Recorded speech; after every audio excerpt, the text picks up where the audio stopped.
Bonjour, c'est Ursule encore. On est le 11 mars 2022. Alors, je viens sur la trompette aujourd'hui encore et je viens proclamer le retour de notre Seigneur Jésus-Christ. Soyez tous bénis et que sa joie soit notre force. Soyons éveillés, amen, et persévérants dans notre marche de foi. Amen et alléluia. Alors, hier dans Sophonie, nous avons vu que le malheur arrivait sur Jérusalem et puis sur toute la terre parce que la ville était rebelle et que les habitants étaient aussi rebelles. Et Dieu demandait à ses enfants de retourner à la vérité. Et alors, je continue avec la suite parce que je m'étais arrêté au verset 8, au verset 14. Et dans Sophonie 3, le verset 15, il est dit ceci: L'Éternel a détourné tes châtiments, il a éloigné ton ennemi. Alors, dans Sophonie 3, le verset 1, Dieu a appelé Jérusalem et puis toutes les personnes qui portent son nom à marcher dans la vérité.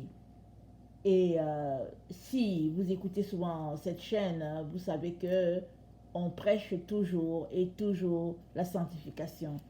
Alors, tu as beau dire que tu attends le Seigneur Jésus-Christ, tu as beau l'attendre, tu as beau dire que tu seras enlevé, si tu ne marches pas selon la sainteté, la pureté, alors cet enlèvement n'aura pas lieu pour toi. Il y a vraiment un niveau de sainteté requis par Dieu, et ce niveau de sainteté requis par Dieu, c'est la perfection. Tu ne peux pas décider que tu vas te sanctifier à 60%, que tu vas te sanctifier à 80%. Tu ne peux pas décider. Tu peux juste décider d'une chose. Soit tu es avec le Seigneur Jésus-Christ et tu marches pour lui, avec lui jusqu'au bout. Soit tu n'es pas avec le Seigneur Jésus-Christ et tu marches avec Babylone et puis ses valeurs. Et qui dit Babylone, dit le roi Nebuchadnezzar qui est venu déporter Israël, et finalement Babylone s'est répartie sur toute la terre. Aujourd'hui, quand on parle de Babylone, on parle aussi de Sodome et Gomorrhe, on parle d'Égypte, on parle des villes au fait où le nom de l'Éternel n'était pas invoqué. Alors Babylone aujourd'hui symbolise l'ennemi de Dieu. Et toute la terre est infectée de la pensée de Babylone. Alors Babylone, c'est tout simplement le contraire de Dieu. C'est tout simplement, l'esprit de Babylone, ça n'a rien à voir avec l'esprit de notre Seigneur Jésus-Christ. Autant l'esprit de notre Seigneur Jésus-Christ, c'est l'humilité, la simplicité. Autant Babylone, c'est l'exhibition. À Babylone, il faut s'exhiber. Quand tu as embrassé la culture de Babylone, tu dois t'exhiber. Tu dois faire ce que Babylone attend de toi. Et Dieu dit, tout cela va périr et qu'il va détruire. Alors, il nous appelle tous, sans exception, à rentrer en nous-mêmes et puis à nous conformer à ses valeurs à lui, à sa culture à lui. Alors, il nous dit dans Jérémie 3, il dit, revenez enfants rebelles. Jérémie 3, le verset 22. Revenez, enfants rebelles, je pardonnerai vos infidélités. Nous voici, nous allons à toi, car tu es éternel notre Dieu.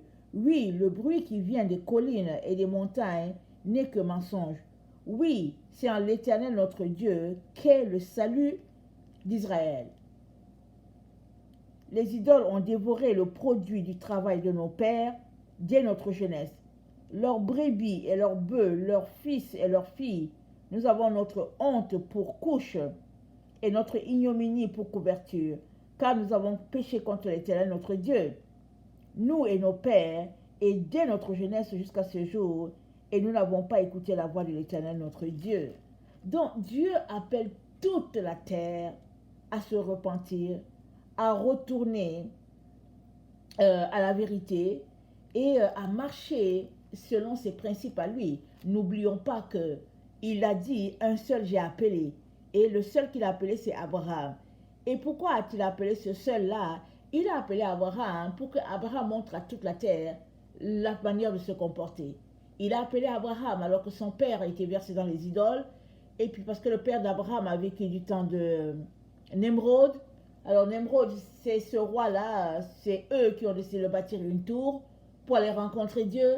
Et Dieu a détruit la tour, il a confondu les langages. Alors voilà, le papa d'Abraham a vécu depuis ce temps-là. Et puis Abraham était petit. Donc le papa d'Abraham était dans les idoles. Mais Abraham a refusé d'adorer les idoles parce qu'il s'est dit certainement, il y a un Dieu unique. Parce qu'il avait cette conviction en lui qu'un Dieu unique existait. Et il a refusé d'adorer les dieux de son père parce que son papa avait plusieurs dieux. Alors, finalement, Abraham a été jeté dans le feu, je pense pendant 3 jours, avec son frère, mais il n'a pas péri, lui.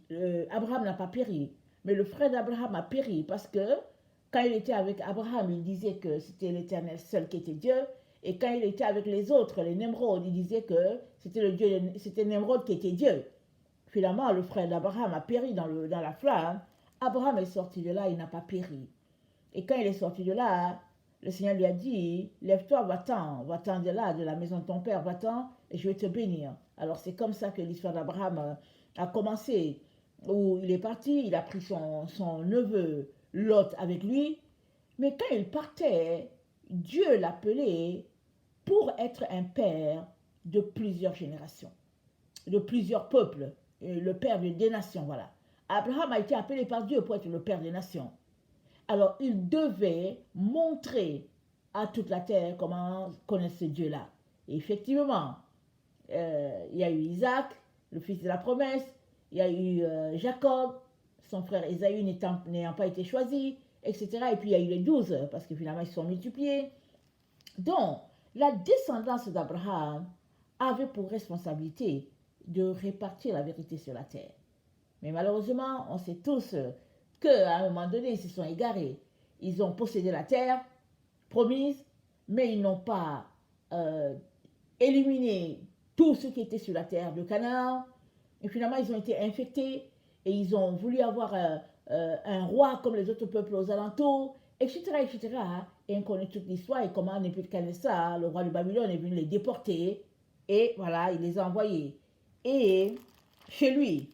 Et puis, Israël est devenu tout simplement une terre abandonnée. C'était à cause de la punition. Et puis Dieu a dit, quand les 70 ans finiront, ils reviendront. Et finalement, Dieu a fait boire la coupe de sa colère à toute la terre, si bien que après 70 ans, Dieu a décidé qu'il va juger toute la terre. Et finalement, en jugeant toute la terre, il y aura un seul peuple, un seul Dieu. Et tout ça, c'est dans le plan de Dieu. Pendant que Israël était dispersé sur toute la terre, Dieu a tendu les mains vers les autres nations, avec la mort de Jésus-Christ sur la croix, bien sûr. Et voilà comment nous sommes arrivés à cette fin. Amen, la fin vraiment de tout ce que Dieu est en train de faire. Et nous sommes dans le temps où Dieu est en train d'appeler à tous ceux-là qui se réclament de son nom. Dieu est en train de les appeler à retourner à la vérité, à se repentir, à arrêter de se comporter comme les autres nations aux alentours, parce que lui, Dieu, il va frapper. Il est un Dieu de sainteté, il s'attend à ce qu'on marche dans la sainteté. Il est un Dieu de pureté, il s'attend à ce qu'on marche dans la pureté.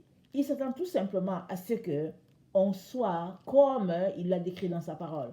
Alors, tu ne peux pas venir dire qu'au fait, je ne suis pas israélite d'origine, je viens d'ailleurs et puis j'ai décidé de suivre le Dieu d'Abraham. Et puis bon, ma culture est différente, alors je marche selon ma culture.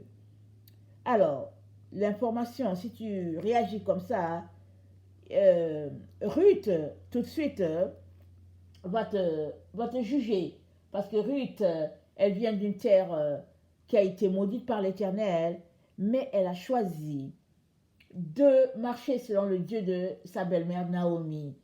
Et elle a choisi d'abandonner son peuple, un peuple qui ne connaissait pas Dieu, pour marcher selon le Dieu véritable.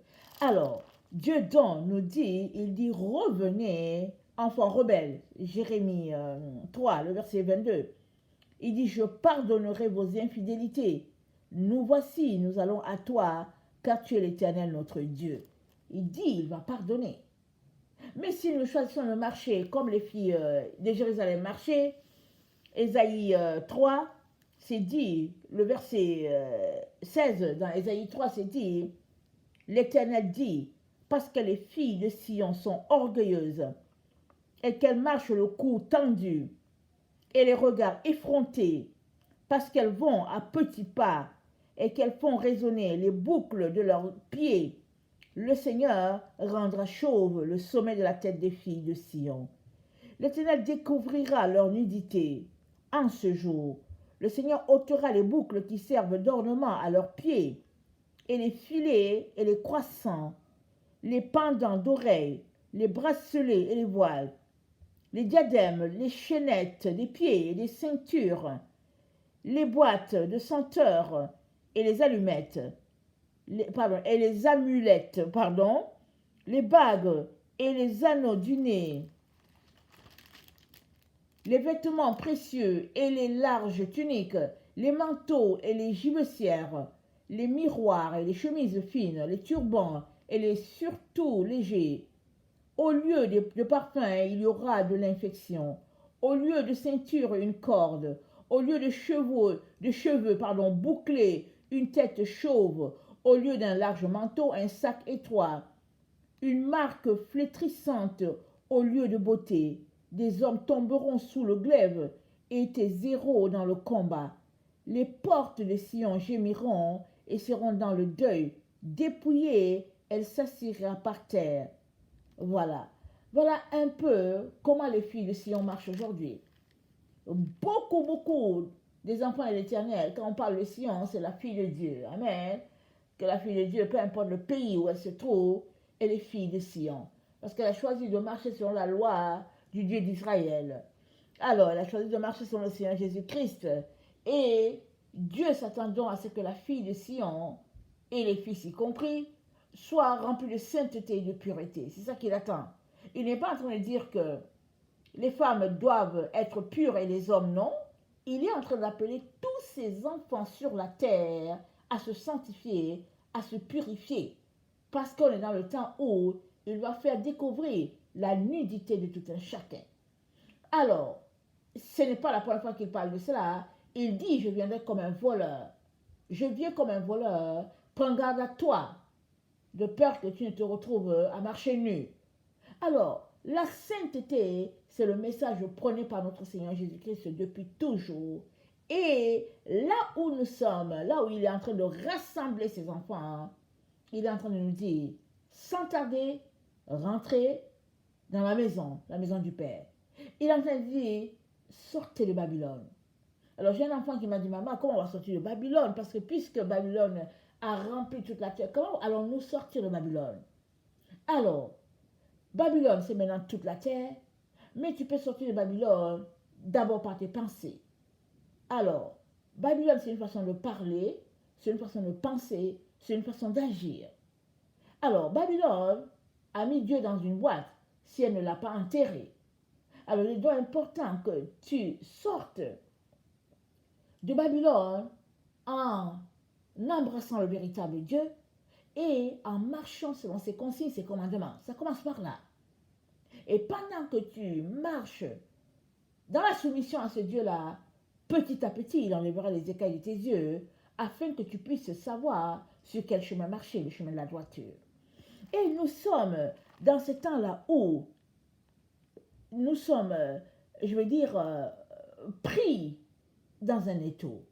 Il y a la guerre d'un côté, il y a la maladie de l'autre, il y a la sécheresse de l'autre, il y a la famine de l'autre côté. Les enfants de Dieu sont pris au piège. Alors si tu ne le vois pas, c'est là. Dieu savait que ça allait nous arriver. Alors il nous a dit, priez sans cesse afin qu'il vous soit donné d'échapper. Ça c'est dans Luc 21, à partir du verset 34. Il nous dit de prier pour qu'il nous soit donné d'échapper à ce qui va arriver sur la terre. Alors, on échappe parce qu'on est dans une prison. On échappe parce qu'on est dans un cachot. C'est pourquoi on échappe. Mais qui va nous faire échapper? Il n'y a que Dieu seul qui peut nous faire échapper. Dieu seul. Et il nous dit, notre Dieu, de prier sans cesse. Sinon, il n'y a pas moyen d'échapper. Et dans ces consignes-là, ces recommandations qu'il nous donne pour qu'on puisse échapper, il nous dit de sortir de Babylone. Il nous le dit. Maintenant, ce n'est pas nouveau, ce n'est pas un message nouveau que tu entends, en tout cas si tu écoutes cette chaîne, mais surtout, est-ce que tu as la volonté? Parce que si tu n'as pas la volonté, rien ne se fera. Et surtout, n'accuse pas quelqu'un. Il y a des gens qui disent, moi j'ai entendu, les gens m'ont appelé pour dire non, nous avons été forcés de faire ceci. Il n'y a personne qui force l'autre. Il n'y a personne. Nous avons été forcés de faire cela. Quand bien on te force, tu as toujours le choix. Tu as toujours le choix pour dire je ne fais pas. Ou bien je fais. Mais si tu penches dans une certaine direction, si tu penches dans une certaine direction, c'est parce que tes pensées t'envoient là-bas. C'est parce que tu crois que c'est ça que tu dois faire. C'est parce que tu as la conviction que c'est ça que tu dois faire. Alors, assume tes actions et viens devant Dieu pour lui demander pardon. Assume pleinement tes actions. Parce que si tu n'assumes pas tes actions, tu ne pourras pas te repentir profondément. Tu vas toujours accuser quelqu'un. Tu vas toujours dire que c'est la faute de tel. C'est la faute du gouvernement, c'est la faute de telle personne. Non, assume pleinement ce que tu fais. Alors, tu pourras aussi venir pleinement devant Dieu, pleurer toutes les larmes de ton corps et lui dire, pardonne-moi. Alors, Dieu donc nous dit, dans Sophonie 3, que l'Éternel a détourné tes châtiments, il a éloigné ton ennemi. Donc, on est dans ce temps-là où l'Éternel dit à Israël, ton ennemi ne sera plus. Ton ennemi ne sera plus. Babylone ne sera plus. Babylone, c'est l'ennemi d'Israël. Donc, Babylone a infecté toute la terre et Dieu nous dit de sortir de là. Parce que Babylone va recevoir sa sentence. On est arrivé à ce temps-là. Et tu ne peux pas être dans Babylone et ne pas subir ce que Babylone va subir. Parce que Babylone, c'est l'ennemi de Dieu. Alors, donc, dans Sophonie 3, le verset 17, Dieu nous rassure encore de sa protection. Il dit, l'Éternel, ton Dieu, est au milieu de toi, comme un héros qui sauve. Il fera de toi sa plus grande joie. Il gardera le silence dans son amour. Il aura pour toi des transports d'allégresse. Je rassemblerai ceux qui sont dans la tristesse, loin des fêtes solennelles, ceux qui sont sortis de ton sein, l'opprobre pèse sur eux. Voici, en ces temps-là, j'agirai contre tous tes oppresseurs. Donc, contre tous ceux-là qui auront oppressé Israël, qui auront oppressé les chrétiens, tout ça, Dieu dit, je me lèverai. Mais en attendant, il te dit de sortir du milieu de Babylone. Parce que tu ne peux pas en même temps être pour Babylone et en même temps être pour Dieu. Ce n'est pas possible. Et il te dit dans Zacharie 2, voilà ce qu'il nous dit, le verset 7. Il dit, le verset 6, fuyez, fuyez du pays de septentrion, dit l'Éternel, car je vous ai dispersés aux quatre vents des cieux, dit l'Éternel. Sauve-toi, Sion, toi qui habites chez la fille de Babylone. Car ainsi parle l'Éternel des armées, après cela viendra la gloire. La gloire ne viendra que quand tu te sauveras de Babylone. Quand tu sortiras de Babylone, la gloire viendra pour toi. La Bible dit quoi? Les ténèbres couvrent la terre. Et on peut le dire ainsi, les ténèbres couvrent Babylone. Mais sur toi, Sion, la gloire de Dieu se lève. Alors, les enfants de Dieu sont les enfants de la femme. Ils appartiennent à Sion, la cité de David, ce lieu, cette montagne où Dieu demeure. C'est pourquoi la Bible parle de Sion. Et Dieu nous dit que si nous sommes ses enfants, et alléluia, nous le sommes, n'est-ce pas? Il nous dit de sortir de tout ce qui est impur, de tout ce qui est souillé. Et Babylone symbolise la souillure. Alors, il nous dit donc de sortir de là, et la gloire viendra après. Alors, ne reste pas dans le leurre, te disant que tu peux quand même expérimenter la gloire de Dieu quand bien même tu es dans les pratiques de Babylone. C'est pas possible.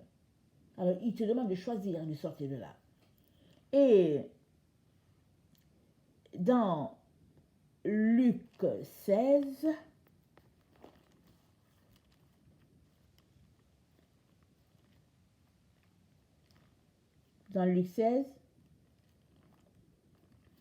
le verset 1,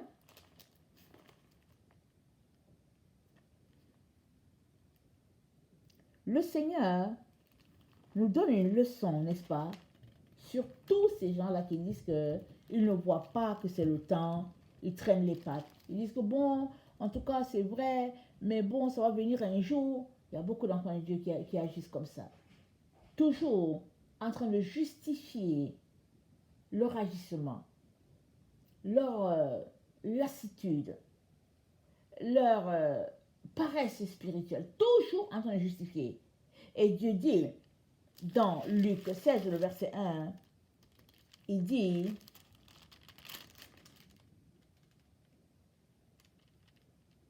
attendez, je ne suis pas dans le bon endroit, attendez, je vais voir, je pense que c'est dans Matthieu. J'ai donné la mauvaise référence, excusez-moi. Je pense que c'est Matthieu 16.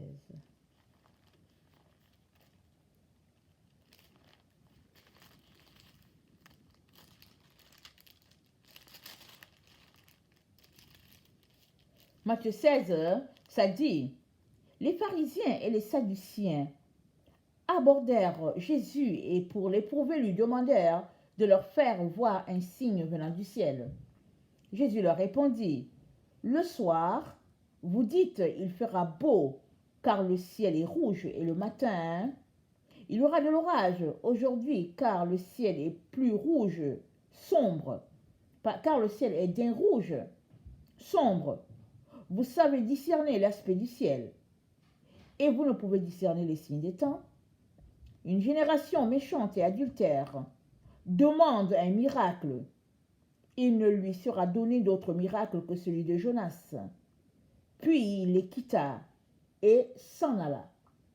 Les disciples, en passant à l'autre bord, avaient oublié de prendre des pains. Jésus leur dit, gardez-vous avec soin du levain des pharisiens et des sadduciens.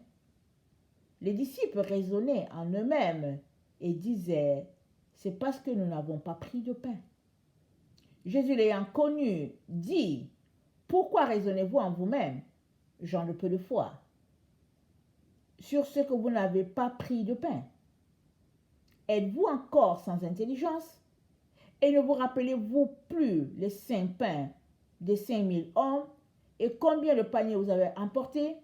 Ni les 7 pains des 4000 hommes et combien de corbeilles vous avez emporté?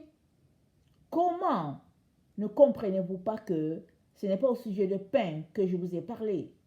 Gardez-vous du levain des pharisiens et des sadduciens.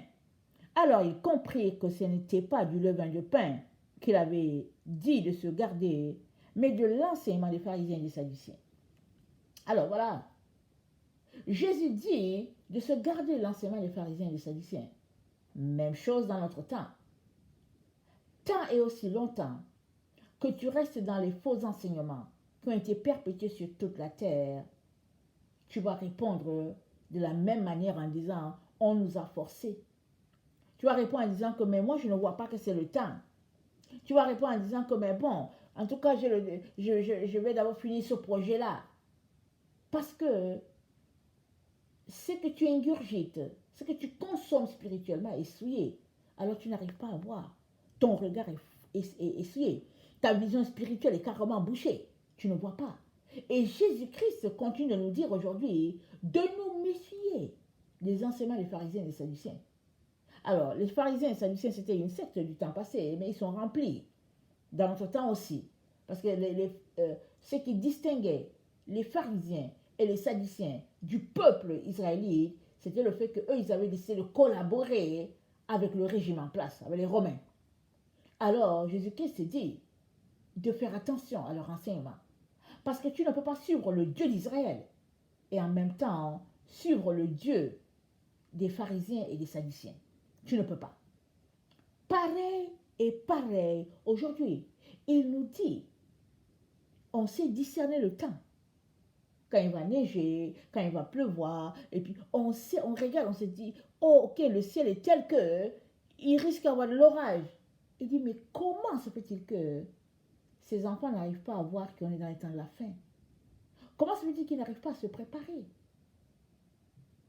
Alors, il est très important, mon frère et ma soeur, que tu puisses rentrer en toi-même et questionner les enseignements que tu as.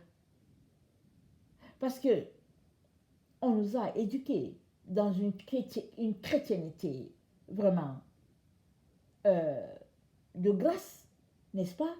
Une chrétienté où la chair est élevée, malgré que Jésus-Christ dit que non, la chair n'a pas de place.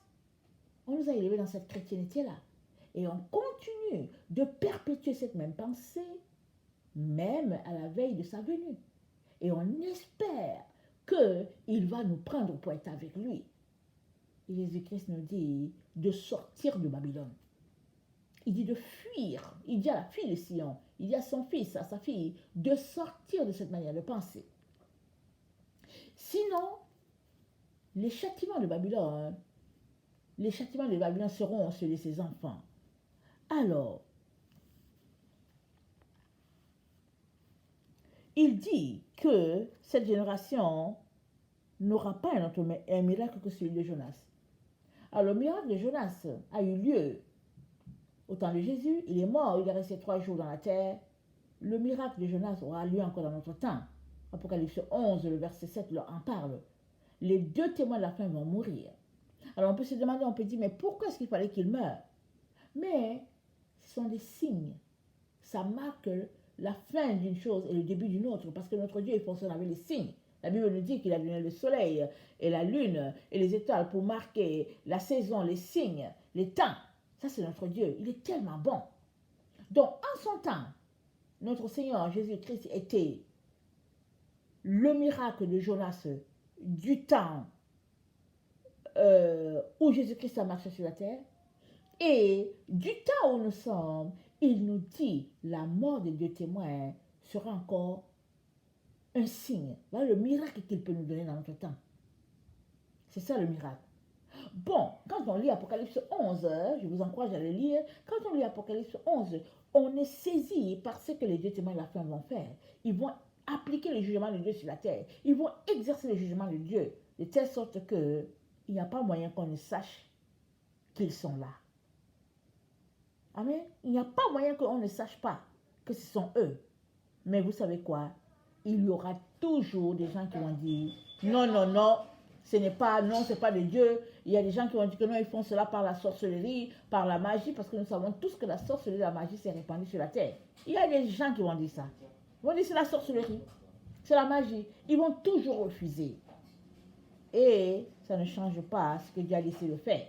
Dieu a décidé que ce sera le miracle du temps dans lequel nous sommes, afin de marquer la fin d'une étape et le début d'une autre étape.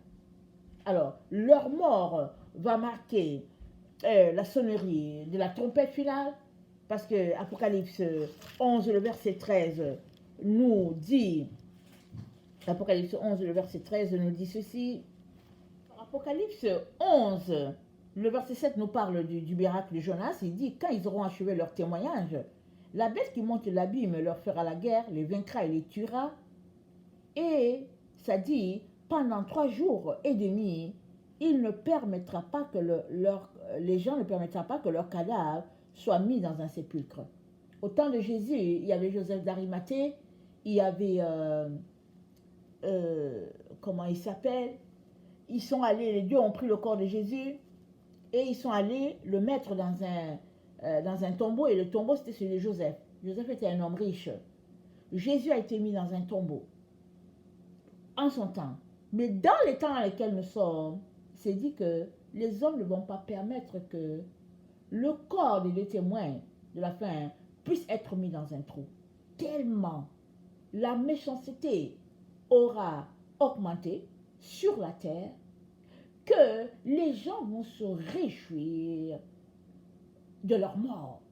Leur corps sera profané. Tellement, parce que quand on regarde la scène, les gens sont contents. C'est pour montrer où est rendu le cœur de l'être humain. Alors Dieu a déjà prophétisé ça avant et les choses vont se réaliser telles, peut-être même pire, tellement le mal est répandu sur la terre. Et Dieu dit, ça c'est un autre signe de Jonas. Et il dit que, après les 3 jours et demi, un esprit de vie venant de Dieu entra en eux et ils se tinrent sur leurs pieds. Alors après 3 jours et demi, ils vont se tenir sur leurs pieds.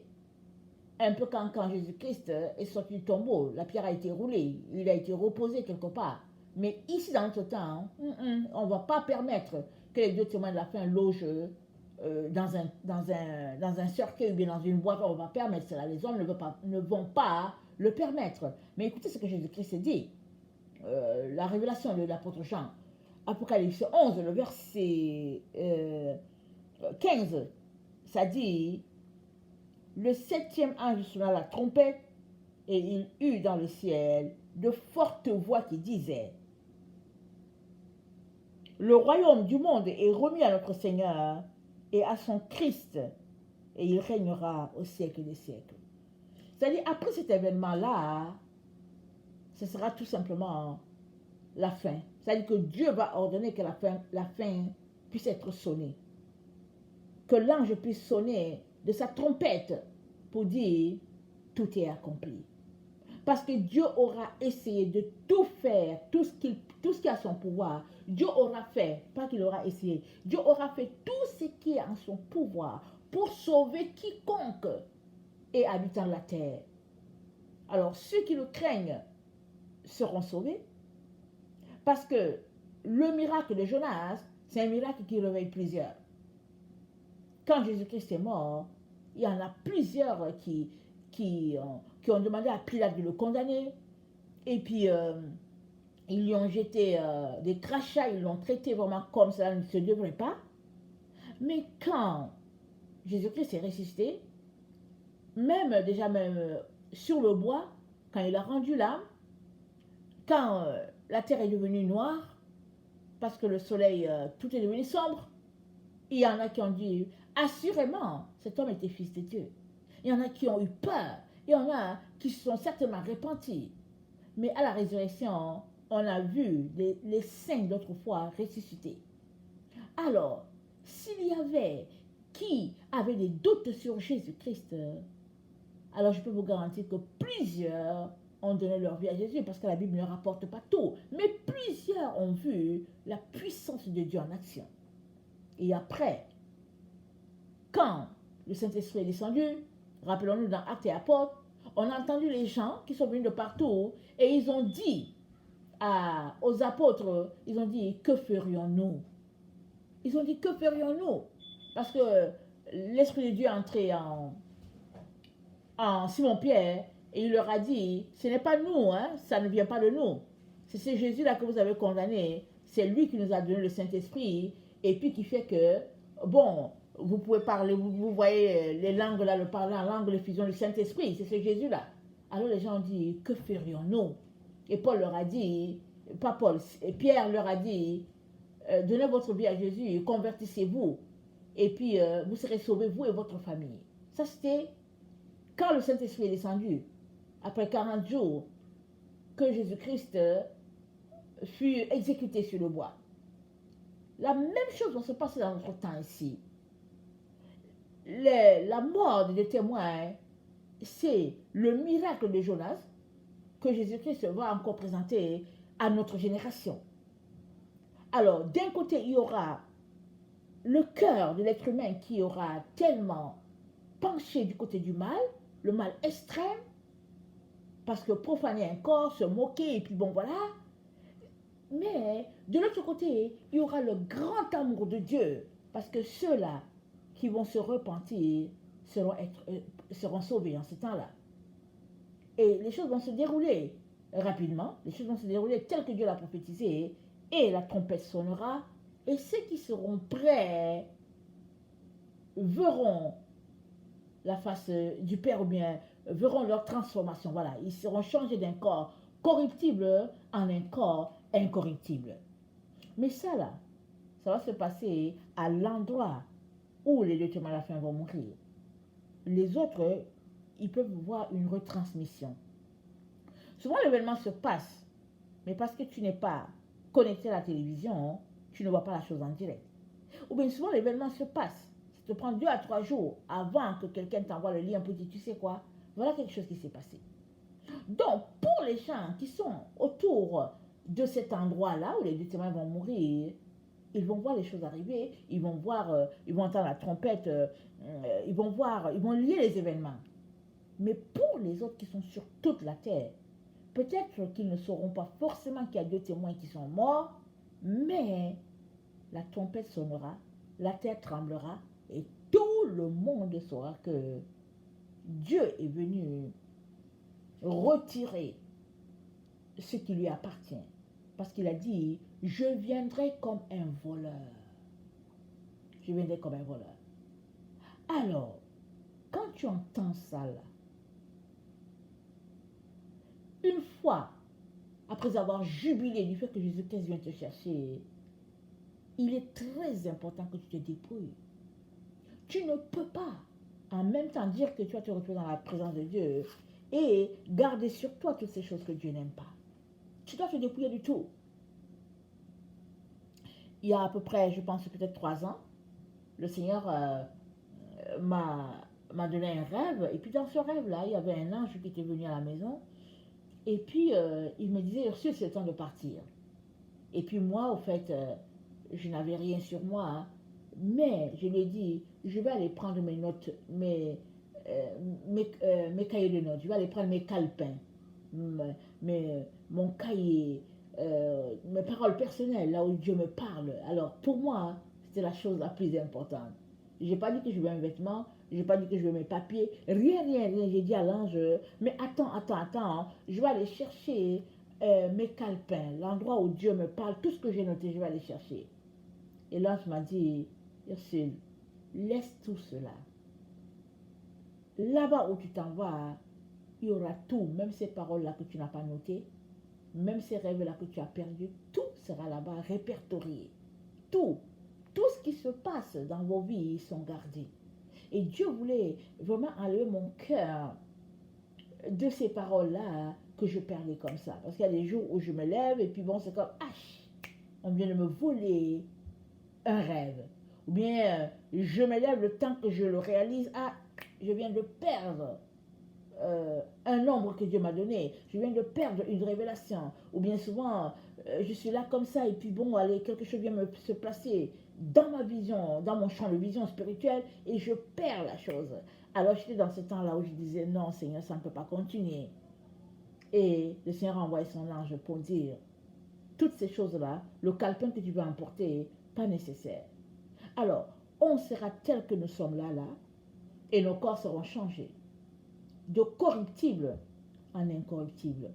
Mais avant que cela soit possible pour toi et moi, il y a une chose que nous devons faire, c'est de donner notre volonté à notre Seigneur Jésus-Christ complètement. Pas la donner à 95%, mais la donner à 100%. À 100%, nous devons la donner. Sinon, je ne vois pas comment on va pouvoir s'en sortir. Je ne vois pas comment on va pouvoir s'éclipser d'ici. Puisque tu n'as rien d'autre sur toi que toi-même. Et Paul nous dit, à la dernière trompette, nos corps corruptibles vont se changer en un corps incorruptible.